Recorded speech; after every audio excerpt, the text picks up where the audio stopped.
ગુજરાતમાં યુસીસીનો આમ આદમી પાર્ટીએ વિરોધ કર્યો। આપે યુસીસીની જાહેરાત પર સવાલ ઉઠાવ્યા છે કે ચૂંટણી આવી છે એટલે સરકારે ગતકડું કર્યું છે। ઈસુદાન ગઢવીએ આ આરોપ લગાવ્યો છે અને 45 દિવસમાં કોઈ રિપોર્ટ નથી આવવાનો તેવો પણ તેમણે આશંકા વ્યક્ત કરી। લોકોનું ધ્યાન ભટકાવવા માટેનો આ ખેલ છે। ગુજરાતમાં યુસીસી સમાજના લોકો માટે નુકસાનકારક હોવાનો આપનો આક્ષેપ છે।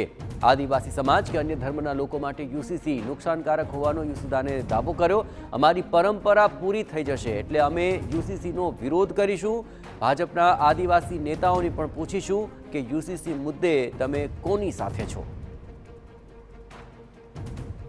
ગુજરાતમાં ગતકડું ચૂંટણી આવી છે અને ચૂંટણીમાં ધોવાણ ન થાય એટલા માટે ફરીથી યુસીસી મામલે ગતકડું લાવવામાં આવ્યું છે।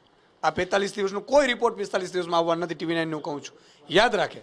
હવે ફરીથી ફરીથી મુખ્યમંત્રી પ્રેસ કોન્ફરન્સ કરશે ફેબ્રુઆરી 2026માં ચૂંટણી આવશે ને 15 દિવસ પહેલા કે અમે ફરીથી આ અભિપ્રાયો માંગાવ્યા છે અને આવા અભિપ્રાયો આવ્યા છે।